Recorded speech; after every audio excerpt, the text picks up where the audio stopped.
I'm Chris from Play Comics, a show where we look at video games based on comic properties and how well they stick to that source material, a part of the GonnaGeek network, just like the show you're checking out now. Shows on the network are individually owned, and opinions expressed may not reflect others. Find other astonishingly geeky shows at GonnaGeekNetwork.com.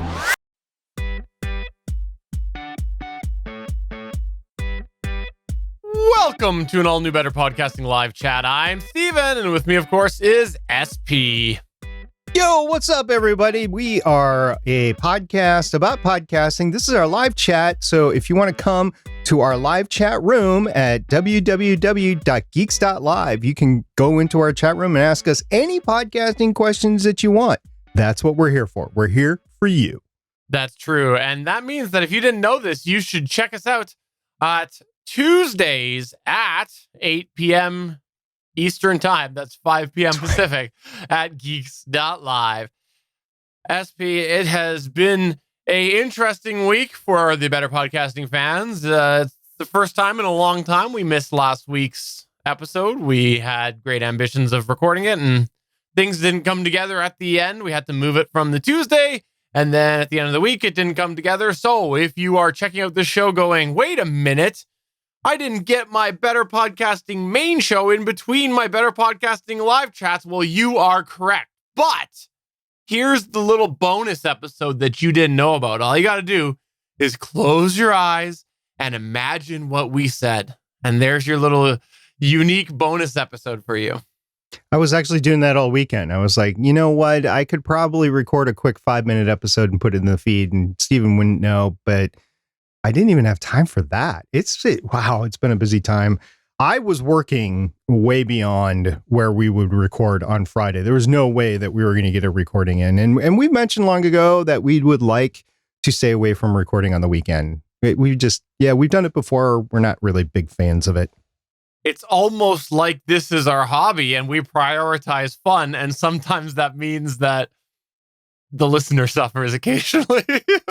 Yeah, it was just one of those cases. Normally I wouldn't be talking about it at the front end of the show, but since this is a podcast about podcasting, open the barn doors a little bit and tell everybody, yeah, this could have been a How I Say My Podcast story, but honestly, it was just a case where we could not podcast this past week for the Better Podcasting main show.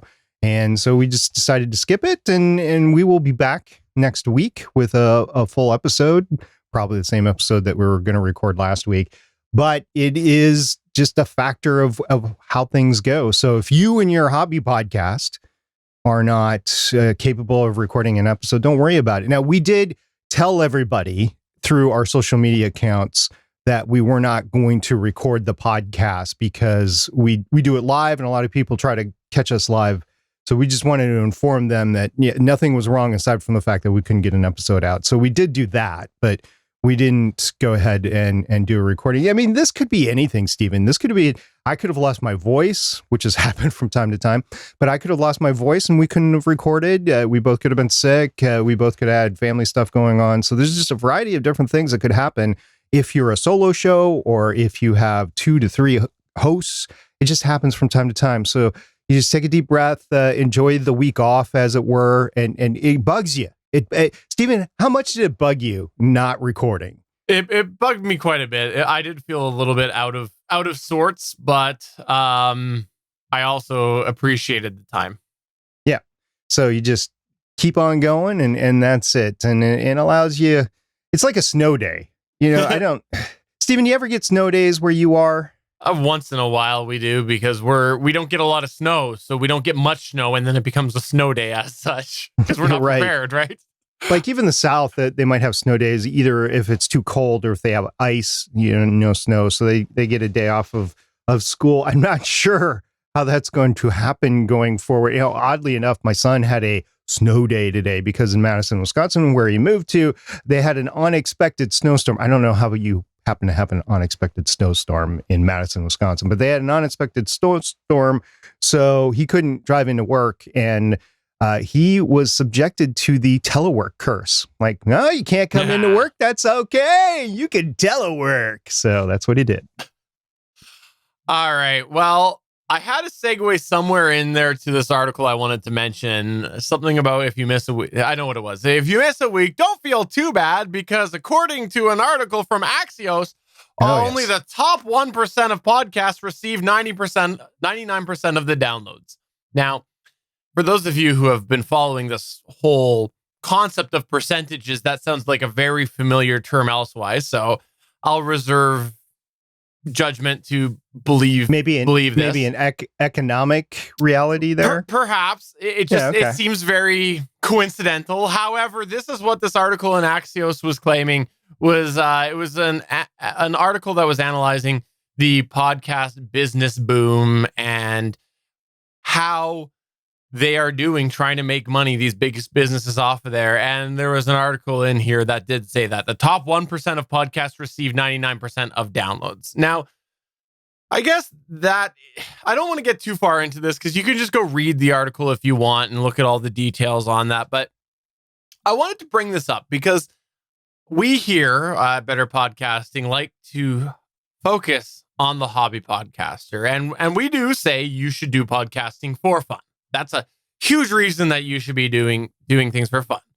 But the reality is, I think that a lot of us podcasters that are hobbyists do want to see that show grow on some level. Some of us really want to prioritize that more than other hobby podcasters. But I think all of us want to, at some level, see that show grow.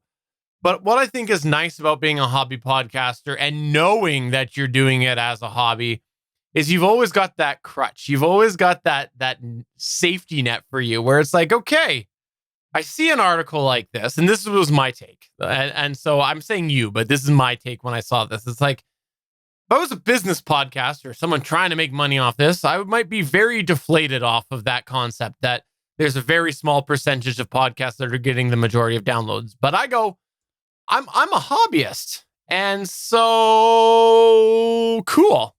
I'm doing this for me largely, and what do I care? I'll grow it to my own abilities, and I'm podcasting for myself. And I'm going to prioritize my life and how podcasting fits into that. That's the way that it's going to be. So it's a little safety net that I had as I read this article. So I don't know. I just thought that was interesting. I think there's a lot of business out there that want to take advantage of this. There's always the edge in business. There's always how can we do better? How can we communicate better? How can we get our brand out there? How can we assist the community in whatever we're doing for a service? And for that aspect, I think podcasting is an avenue that a lot of them want to try. I think a lot of them go into it with maybe some incorrect goals in mind. Maybe they don't have somebody that can take a really critical look at podcasting and tell them what it truly can be used for and what it truly cannot be used for. Now, for any company, and we don't talk about this so much from the business standpoint ever, but for any company, they want to make profit somehow. So the podcast itself has to lead to some sort of profitability. And if they don't see that return, they're just going to shut it down and then go with something else, or they get bored with it, or it's a waste of resources. Let's try leveraging something else. For a hobbyist, it's just for fun. And as long as it continues to be fun, whether that's a moderate growth, a little community that you get around your podcast, or whether it's just your creative needs being met, right? So you really want to create an audio entertainment or infotainment or education or something like that. You want to create that, and it satisfies your need for that, so you don't have to worry about making money off of it or whatever. I think that's the crux of podcasting right now, even today. I think hobby podcasting is even more valuable today than it ever was in the midst of all of this talk about monetization.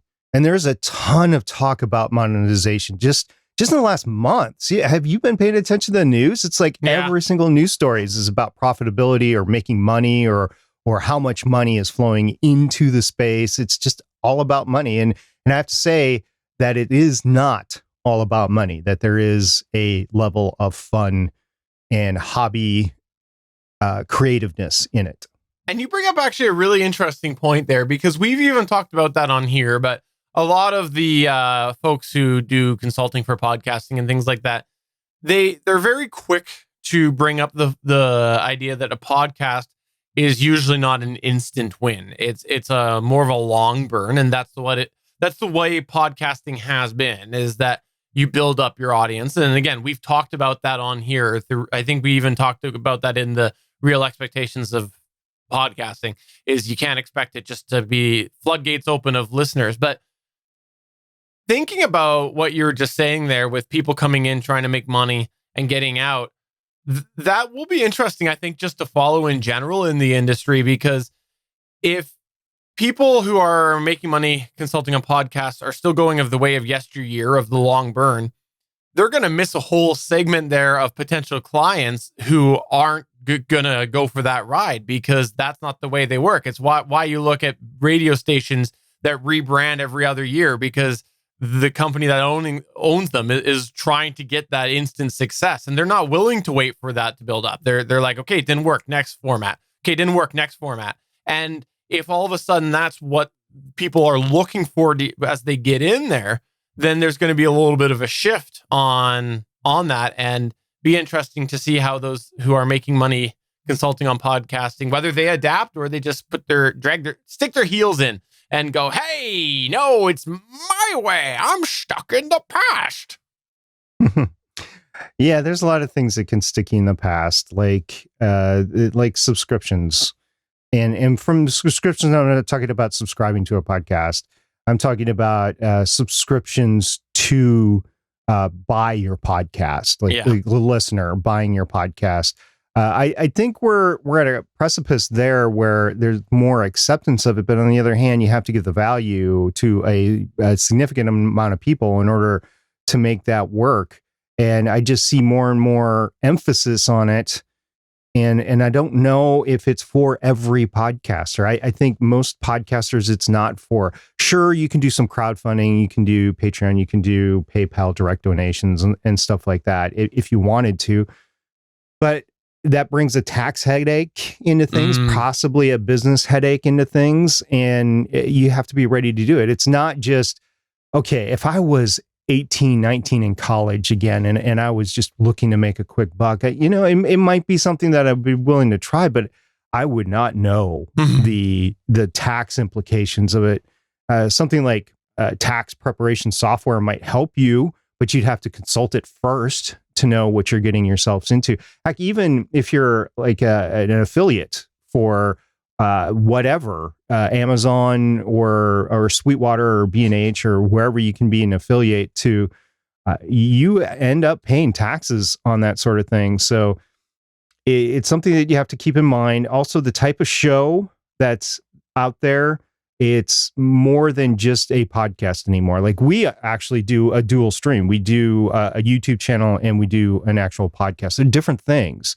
We're able to fit the same show into the two different things, but it's not necessarily a singular podcast. It's a podcast and it's a YouTube channel, so there's that differentiation going on, and it really doesn't matter to the end consumer. As far as the end consumer is concerned, they can listen to us or watch us on YouTube, and then they can listen to us in a podcast app.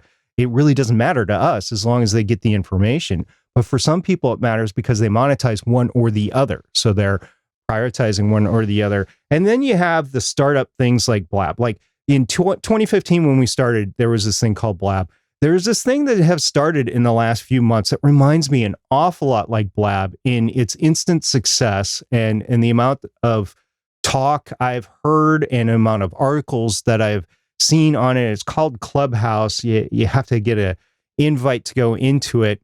And it reminds me of Blab a lot because the same sort of marketing infrastructure that went into Blab at the start is in Clubhouse. It's kind of a different mentality, but it's there. And it just seems a little bit more like it's meant for business people, which isn't bad. But if you're in podcasting to have fun, I don't think necessarily Clubhouse is the way to go. And that actually leads to another point that I wanted to talk tonight about, is stuff like Clubhouse or how podcasting or video shows or streaming shows are being successful today, is it going to be successful at the end of the year or next year, whenever the pandemic is over with, basically?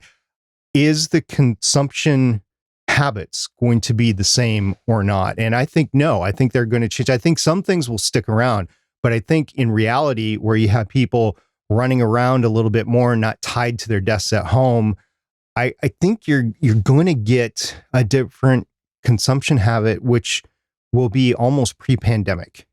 And I think some of the newer ways that people are consuming stuff just won't maintain.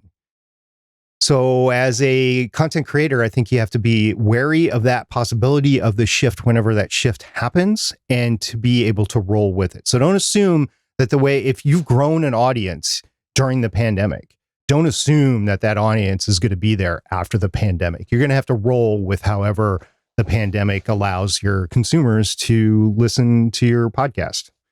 So I don't know. There's a lot to pack in there, but that's kind of where my thought process was going. It's an interesting question that you bring up about the future of that, because I think there's definitely going to be a change. I would agree with you on that you might see a shift back, because I know like my consumption habits changed drastically, where I did drop off a lot of traditional podcast consumption methods, like through my phone. It's just because I was at home, it was not convenient for me to do that anymore. And I went to other ways of consuming a lot of that content. But then I don't know that we would see pre-pandemic, because there's two factors in there. Number one, people are now exposed to some of these things. Then, a lot of people, I've heard actually a lot of, even though I was just talking about the opposite, I've heard a lot of people talk about podcasts in the last year, more less of a weird point about podcasts. Before, I used to be like, oh, a podcast, or there was a joke attached with the podcast, but now it's just casual conversation, and it's almost like people have found comfort in that content. So I think that's in there, but also workforce shifts. I think that will really depend on what happens, and we won't know for a while whether things are hot air or not. But a lot of workforces are saying that they're going to go to a hybrid model of work. We've heard that. We've heard that. So it remains to be seen. I am very, very cautious when I hear any general workforce say that they're going to adopt any at-home procedures, just because the history doesn't lend itself to that being true. So if, though, that does end up being the case, then we might not see that big pre-pandemic consumption, because we might not have all of those people who were listening to podcasts driving every day, driving as much as they were pre-pandemic. So I think like it could really go either way, or more likely might be somewhere in the middle. Couple of interesting points there. I'm 100% back at work in my office. My place that I work, it's 100% back to the office. So we're in the office, we're taking care of masking, we're trying to social distance as much as we can. We're going by the CDC guidelines. And is it working? Well, for the most part, basically. But that said, there was an interesting conversation we were having in the office last week about hardcore history. And this was not me mentioning it. Like occasionally I would offhandedly say, hey, have you checked out this podcast, or have you heard about these podcasts or whatever? Because nobody cares that I podcast at work. Well, they got into a huge discussion of hardcore history, because people were talking about what sort of a podcast would they listen to now that they were running back and forth to work, driving back and forth to work. Some people have longer commutes than others. And some people were saying, yeah, I just love to hit press play on a hardcore history, and before I know it, I'm at work. And so it wasn't me. The question came from other people. So how many trips to work do you have to do to get through an episode of hardcore history? And they were talking, sometimes it takes them a few weeks to get through a episode of hardcore history because they're so long. And it was interesting to listen to that conversation, because it wasn't a conversation that would have been in my office pre-pandemic. So it was interesting there. We will be in my particular office. We will be back in the office. The only way we would telework is if we were doing some sort of training or personal development that we could do at home, but we have to work at work. So that is our business model. And I think other people will try to do the hybrid model. I think a lot of companies will revert back to, okay, we should probably be back in the office. But I think those employees that are able to demonstrate that they can work in both locations, I think they'll perpetuate that as long as they end up getting results. But as soon as the results aren't there, then of course you got to pull the trigger and bring everybody back. You know, Stephen, we got some interesting comments in our chat that I would like to talk about. Let's start off with one that takes us way back, actually. Actually, you know what? We'll go to that one in a minute. We'll go with the one that's on topic to what we're talking about right now, which is Liberty Dude says, is doing a podcast just for fun of doing it, meaning you don't want to promote nor care if anyone listens, a bad thing? No, I don't think that it is. I think that if that is your goal of your podcast, then that's perfectly acceptable. And we've talked about that on Better Podcasting before, is we think you should always have a goal for your podcast when you start it. Before you start it, you should have an idea of what you want to accomplish with that podcast.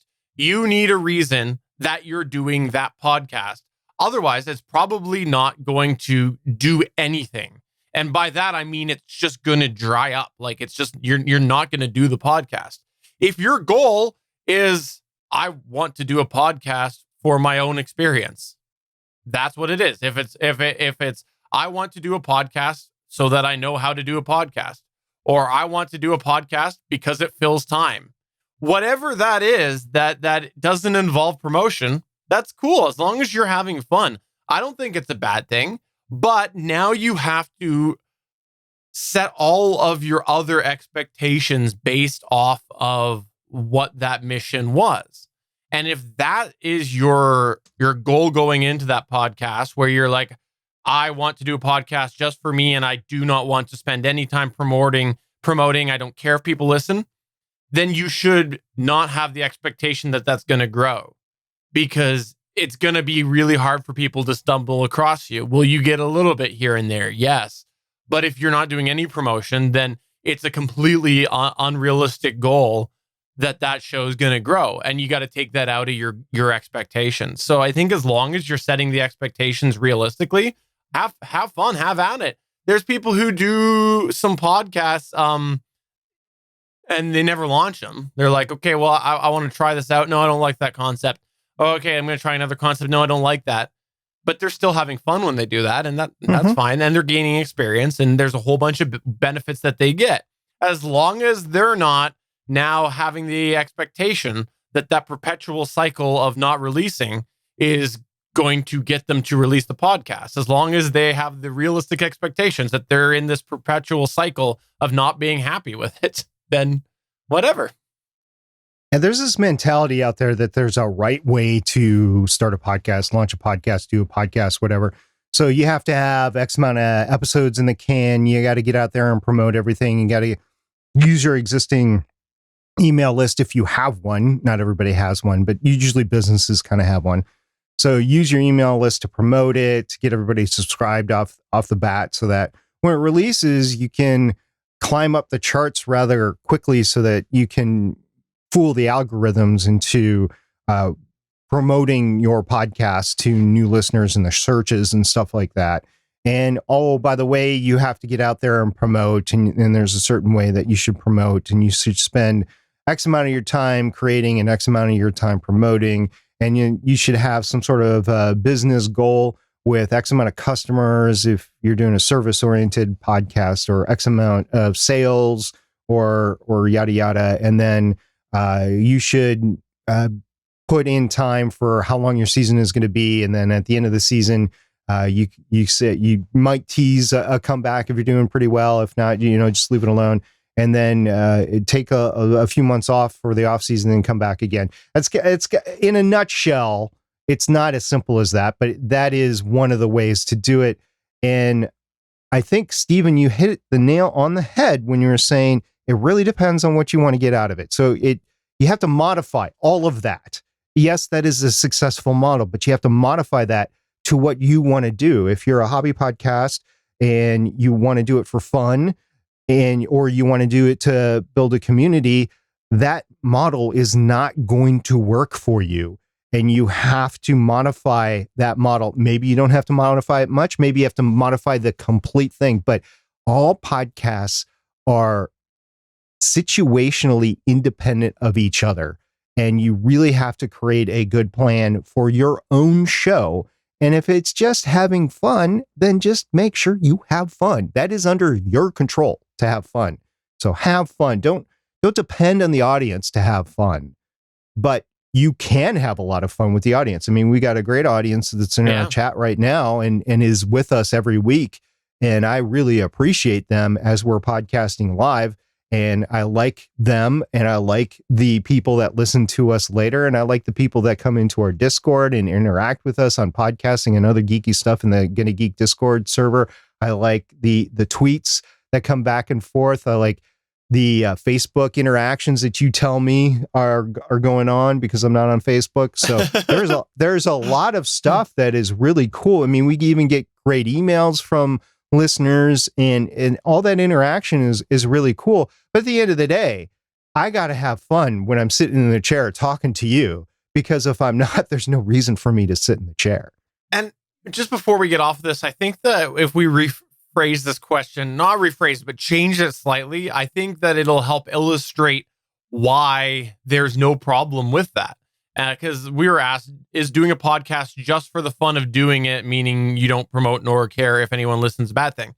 What if we were to change that question? We were to go, is doing a podcast just for fun, meaning you're not trying to make money and don't care if you make money, a bad thing? Because lots of business podcasters would probably cast judgment with someone who's not trying to make money. And we're here for the hobbyists. And we go, of course it doesn't matter. It's a fun hobby for us. That's why we do this. So I think that's just sort of a way to frame that it doesn't matter what your goal is. Like, you just have fun, right? So anyways, that's what I think about that. And well, I mean, your goal would be have fun. Yeah. That is your goal. That's so true. you do care about your goal. That's fair. Okay. If that's your goal. Yeah. Thanks for that, Liberty Dude. That was a really good question on there. I appreciate that. And in our chat, Suncast says he's here for the lollipops. That's what he tries to get out of podcasting. I don't know of any podcast that gives their listeners lollipops, but maybe it exists. Maybe there's a promo out there. Yeah, Haru in the chat said, referencing guys like Stern, and along that line, I'm not going to specifically talk about Stern, but I'm going to talk about another great talk show host that passed away this past week, Larry King. Interviewed tens of thousands of people. He listened more than he talked, and he infamously did not over prepare for his interviews, which worked great for him. I think different people, we were talking about situational stuff with podcasting, I think different people will have to really prepare for interviews. I mean, he was a not one of a kind, but that was the process that worked for him. And Larry King was an inspiration to a lot of people, and he will sorely be missed, both in the news media and within podcasting, and radio, just because of what he did. And if his style of doing a show is what inspired you to be a podcaster, then you should probably learn from great people like him. I mean, he's got some books out there, and there are other people that were like him that you can learn from. But just also take it with a grain of salt, because you are your own person. You're not going to completely emulate somebody and take over for them. You're going to be your own. Take a look at Jeopardy with Alex Trebek. Who the heck is going to replace Alex Trebek? Nobody. It's going to be a different show without him. And the same thing with shows like the Larry King Live show, or whatever talk show, Howard Stern, you guys were talking about. But yeah, it's definitely a specific type of show. Stephen, you've done some research into big broadcasters like that. Yeah, I kind of actually want to get off the topic and quickly jump back to interviews, because we don't talk a lot about interview shows here, but I actually saw a really interesting interview that I think is a good example on what not to do. A lot of times when people do interviews, they get so wrapped up in the questions that they've pre-formulated that they don't listen. And why I wanted to bring this up was because what you're just saying with, sorry, you're tapping Larry King. Yeah, Larry King. He's listening. Oh yeah. Sorry, you're tapping your headphones. I thought something was wrong technically. So no. I was literally trying to embody the listening that Larry King did during his interview process. Yeah. So, anyways, you brought it up with Larry King and his listening, right? And that was a big thing, and a lot of people gave him crap because of that. But that was a big part of it, was the listening and letting people speak. And I cannot remember for the life of me right now. I'm blanking on who it was. We're recording this in January 2021.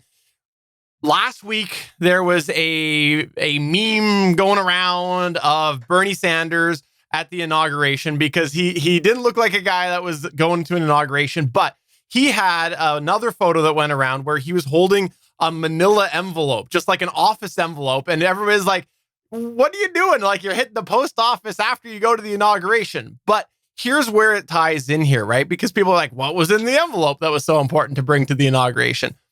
I saw an interview, which was the day after or 2 days after, and I don't remember which late night host it was, but they totally screwed up the interview. They asked him what was in there.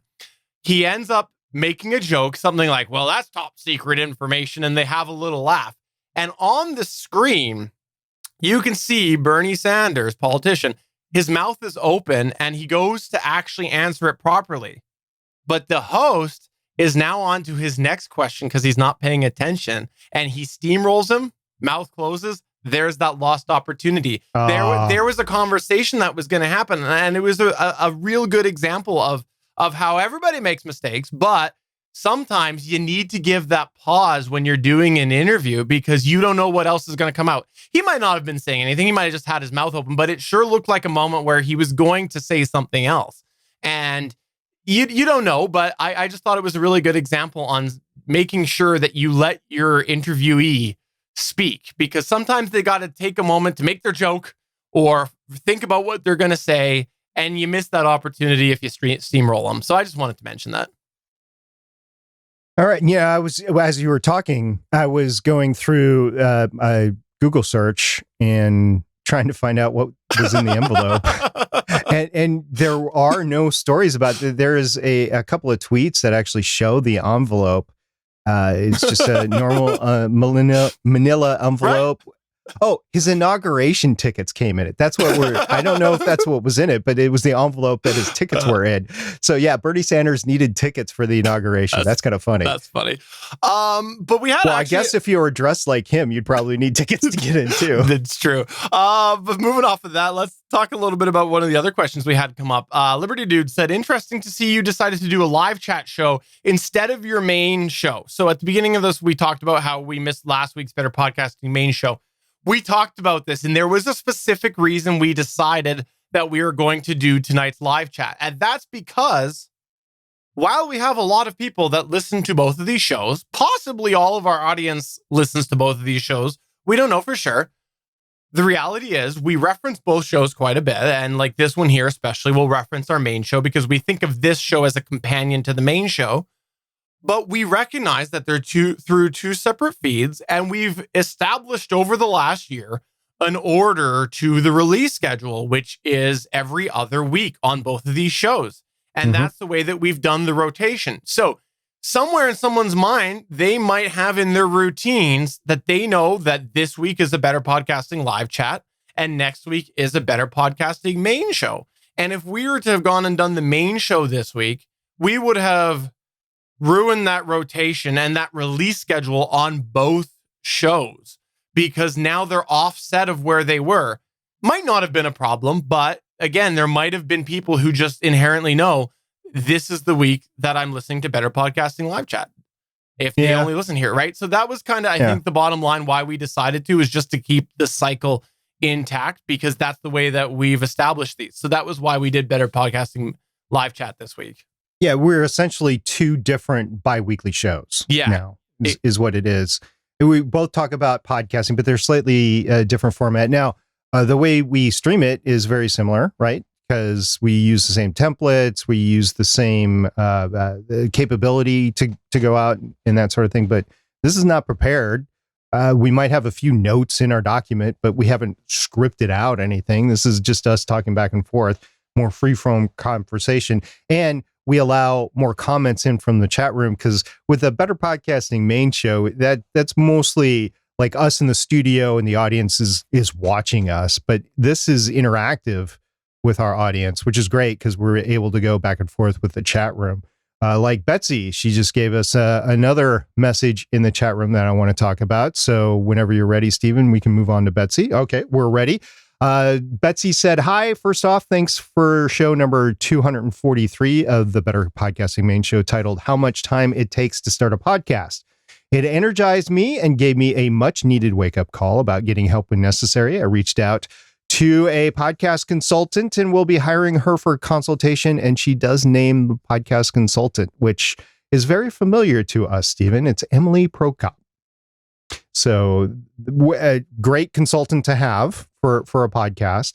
And I'm glad Betsy was able to reach out to somebody for that consultation to help her get over some of those hurdles. Because if you're just having problems, there are people out there that can help you get over those hurdles and start your podcast. There are consultants that specialize in that, and there are consultants, or I would say more like producers, which will stay with your show for as long as you want. So I think that's great. So I'm glad that we were able to give Betsy some help there. And I'm looking forward to hearing Betsy promote her first episode to us so I can go listen to it. Yeah, I have to say that I do really enjoy hearing stories like this, because it's all about people growing, right? And I love that about hobby podcasting is people are learning as they go, and they reach out to others, and sometimes they need to get a consultant, sometimes they learn elsewise. And I just love to hear about that growth. I think that it's a really neat thing, and I just love it. I love it. She has a second comment there that I want to talk about, because as a podcaster, the more and more you podcast, the more this sort of thing will get to you. So she says, second, I have been listening to some really bad podcasts. Not well edited, noise volume, mic drops. I guess literally mic drops. Ooh, I'm shuddering. Unless it's like a really bad, like Blue Yeti microphone or something like that. That's fine. Mic drop that all you want. And she goes on to say, and I am learning a lot. They are cringeworthy, and sadly, I like the content in many of them. Great educational tool for me anyway. I want to scream at them. Listen to better podcasting. First off, that's very kind that comes to your mind. Thank you. Secondly, you know what? The audio issues, it's something that bugs people or doesn't bug people. And I've said this before, that I kind of feel like the industry is changing and more people are getting irritated with that because there's more content. And a lot of people know that if I can't really make out what you're saying, there's probably someone else that I can turn to. So, and plus the factor of big professional podcasts coming in, and that might be someone's gateway into podcast consumption. And if that's what they know, so the first podcast that they listen to is a well-produced podcast, and now they go to 7 guys sitting around the Blue Yeti in the middle of a bathroom, there's a bit of an audio difference, right? What are 7 guys doing podcasting in a bathroom? You know what? Maybe it's the only quiet place in the dorm, okay? Yeah, well, if it's college dorm, and you might be right about that, especially if it's a Friday or Saturday night. I think that I cringe at a lot of audio, and probably to the detriment of me being able to enjoy the content, because some of the stuff is just not going to be able to be good audio content, unfortunately. I've been consuming a lot of YouTube channels, as I guess a lot of people have discovered all the variety of different content that is available on YouTube that was continual to be produced during the pandemic, when a lot of TV shows weren't. And so I think there was a lot of audience that went over there. And I think a lot of YouTubers weren't really prepared for the additional audience that they had come in to YouTube because of the pandemic. I think some of them took that pivot really quickly and ran with it. And some of them are still kind of stuck with, oh yeah, this is how I always want to do it. And the reason I'm bringing that up is from the audio quality standpoint. we will leave the video quality on the floor here. The audio quality really bugs me. It really bugs me in the live when they're talking into a webcam microphone or a laptop microphone or something like that, that does not normalize. You're not compressing it at all. So when the voices get loud, they crackle. When the voices get low, you can't hear them. And I do have a problem with that. And I'm, thinking of different ways of, maybe I should just download this and compress it myself before I listen to it. And yeah, some of it's live content, so that's, just difficult to do. And I feel for these guys, I really do. The people that are out and about and they're going live on their cell phones and the microphone is only on one side of the cell phone. So they'll start the stream. No. I know. Yeah. They'll start the stream with the camera, with the front facing camera on them. And that's the microphone. The main microphone that it's using is the front facing microphone. And then they switch to either interview a subject or they hand off the phone to their cameraman or whatever. And then they go in front and you can't hear anything that they're saying because the microphone on the phone is still on the back, which is the front of the phone. And it is not where the camera is on the back. And it's, I can't listen. Okay, I guess I'm not going to watch this anymore. So I will stream through it. I'll quickly go through it just to see if I don't miss any cool video things that happen. But I'm not going to sit there and listen to, hey,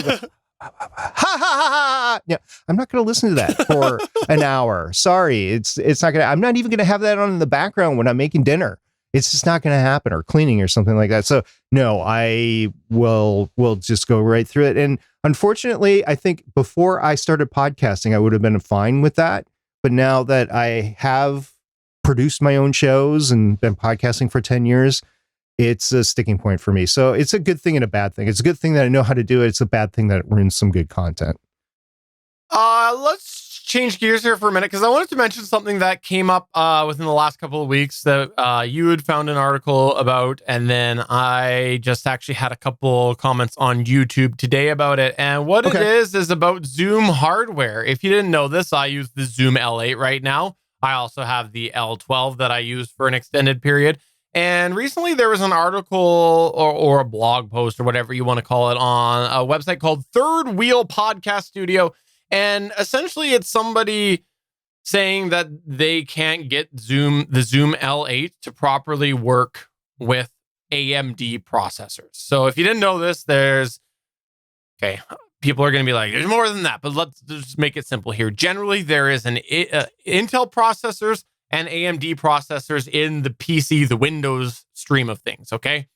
Again, if you're going to send your hate mail to me about all the other things, I'm keeping it simple here. We got a lot of non-technical people. So Intel is the one that for a long time here, for pretty much the last decade, has had a stronghold on the processor market. Now, AMD has had their limelight, but then in recent years, they've also started to pick up again and really, shunned Intel in some things as well. So it's kind of in a little bit of a back and forth pull over the last couple of years.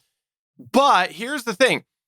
These guys are saying that the Zoom L8 does not always work with AMD processors. And the point of this blog post, which I'll put over there at betterpodcasting.com, a link to, apparently Zoom, this is according to this website, Zoom has admitted that it's not fully compatible with AMD processors. And the point of this post that they made was basically don't bother using an L8 with an AMD processor. Now, here's the thing that I want to mention. I am using a Zoom L8 and have been for the last, I don't know what, that's be a year and a half? Couple of years, yeah. And in the summer, I upgraded to an AMD processor. Now, it is one of the newer higher-end processors. It's the AMD Ryzen 3900 XT. And then I am, just for reference, the motherboard itself using the Gigabyte Aorus X50 Elite Wi-Fi. Nice. So anyways, the reason I'm mentioning that is because all the techie nerds now that were writing those angry emails to me will be knowing that that's a modern chipset and like a current generation chipset for the motherboard and a current generation processor. And maybe that's the difference. So I wanted to bring this up because we also had someone on YouTube today comment on a couple of posts. I think it was the same person asking about the PodTrack P4, whether it works with AMD. And then we also had a comment on the Zoom L12 follow-up review that I did. But this is, potentially all related to that one post. And there could be reasons why it's not working. There could authentically be a problem. But one of the things with AMD processors, when I upgraded, I went back and forth between Intel and AMD because my research was telling me that the AMD would be the better processor spec sheet right now compared to the Intel options that were available, better bang for the buck, and just that they were doing things better compared to the current generation Intel processor. But one of the things that almost made me go Intel was because in general, there still feels to be more reliability as far as cross compatibility with historical products with Intel. Now, for many people, this isn't a problem. And as such, I would, still recommend AMD processors to many people. Like I said, I went with one and I'm very happy with it. But that was sort of something that I couldn't shake.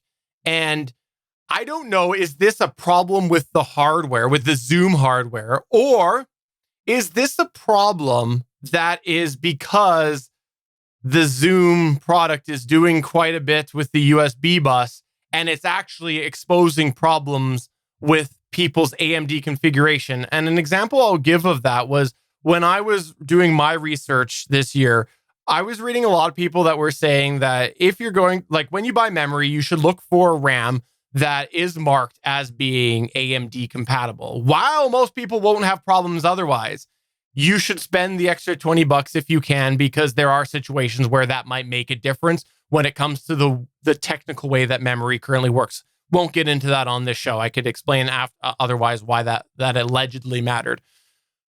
So very well, potentially, Zoom might be seeing this issue of the problems being only on AMD because people are misconfiguring their systems and they don't have the right support to figure that out. Potentially, it could be that they built a bad product that doesn't work with AMDs. I don't know what it is. I haven't talked to Zoom. I will confess right now, my experience with the Zoom support, I have not been 100% satisfied with. I won't get too harsh on here just because of the fact that I got to watch what I say.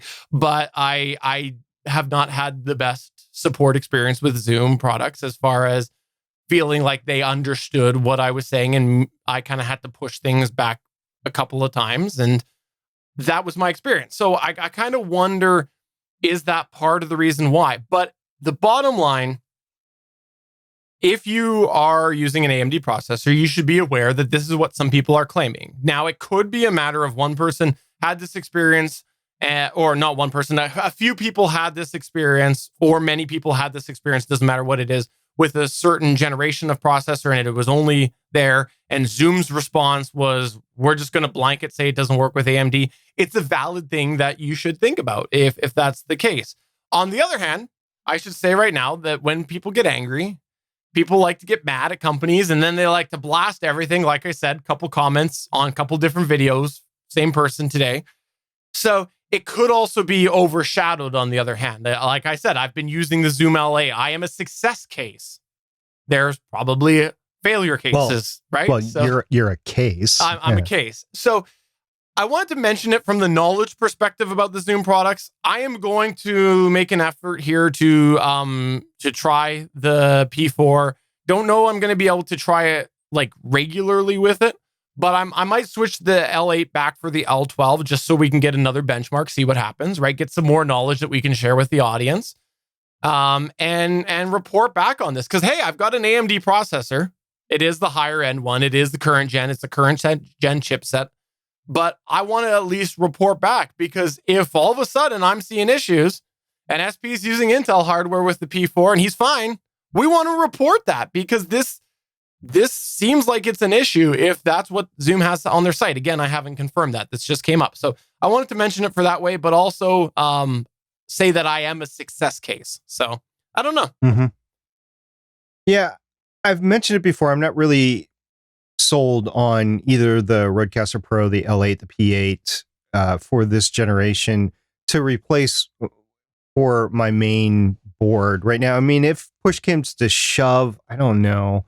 Maybe the Rodecaster Pro, just because it would replace some stuff on my desk and I could go to a smaller profile and add some more monitors, I guess, maybe. But I'm not really sold on any of it. And for a lot of different reasons, the L8 really, I mean, it's a great capability that wasn't around when I started podcasting. And if you choose the L8, just make sure you know what the limitations are, just like the Rodecaster Pro and the H8, the P8, the P4. Just make sure that you know the limitations before you get into them. And there's always the cost trade-off too, right? The performance for the cost.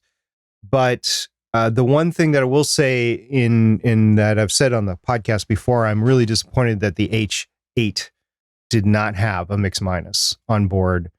And it makes me question a little bit the whatever's going on behind the scenes with Zoom and their dedication to support podcasting.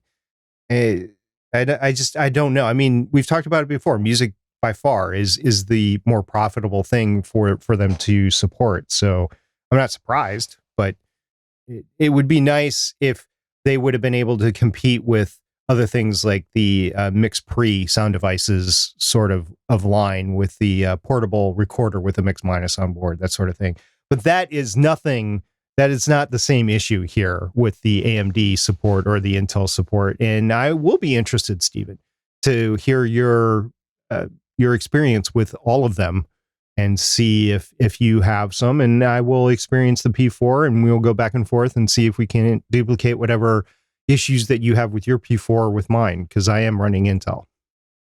But I think that's going to take us towards the end of the show. Before we do wrap up, I just want to mention that we do have that awesome Discord server that you kind of mentioned earlier. If you go to betterpodcasting.com/Discord, we got a lot of great conversation about podcasting that happens in between the different shows that we do. So would love to have you come over and check that out and interact with us in the Better Podcasting live chat channel. That's not a live chat channel, but the Better Podcasting channel over on the Discord. And if you have questions about podcasting, ask them there, because we got lots of people who are willing to answer and give their experience. There are different experiences that people have than us, as we just talked about. And, you know, we try to give what we think is our best opinion, and other people might have another solution of some form. And hey, we're not there. Like, if we disagree with feedback, we'll obviously say we disagree for this reason. Like, we're not going to sit there and hang out to dry, but we do encourage other people to give other solutions. And we won't say, hey, that's a bad decision just because we disagree with it. We'll explain why we disagree, but we won't just say, hey, your opinion's different than ours. So definitely come check that out and chat with us over there. We encourage everybody who is in the community also to share their opinion, because sometimes they like I said, you disagree with us, and that's okay. Go ahead, put that in there. SP, is there anything that you would like to mention before we close up? Just because I know it's been a couple of weeks since we did Better Podcasting. Yeah, I guess I probably should be upfront about this, that I'm doing this right now because I just want to be transparent. But I was asked, I don't know, about 9 months ago to be one of the moderators on a subreddit about podcasting. It's the podcasting subreddit. And I have been moderating over there, and I've really been enjoying that community over there and just the breadth of the questions and stuff like that. And I think in future Better Podcasting Lives, I want to talk about some of the issues with moderating a forum. I've been talking to other Reddit moderators and Discord moderators and stuff like that. And there's definitely some things about moderating communities that I think I want to talk about. Probably in the Better Podcasting live chat would be the better place to throw those conversations, So look out for that. And I just want to be upfront with everybody. I mean, my username is on there, so it's no secret, but I am one of the moderators over there. And it's been an interesting experience. I know we once discussed that, but I don't know if we did a whole topic. I think we just did a download or something on that idea. But yeah, I definitely challenges with any community moderation for sure. Yeah, and this is another topic that I wanted to talk about in conjunction with that, is that basically podcasters would try to get away with anything. So yeah, this is a whole thing that I want to talk about in a future episode of Better Podcasting Live. Maybe what we should do is we should start a channel that you can only be a podcaster and you can only promote podcasts in it. So if you're not a podcaster, you can't view that channel. So you're only promoting your podcast to other podcasters. This I will say before we sign off is make sure that you check the rules of whatever community that you're in before you start posting. All right. So for another episode of Better Podcasting Live Chat, I'm Stephen Jondrew saying, I know you got that joke somewhere. Yeah, there's a lot of spam. And MSP saying thank you for dropping by. We look forward to seeing you around, and we will talk at you next time. Bye. See ya.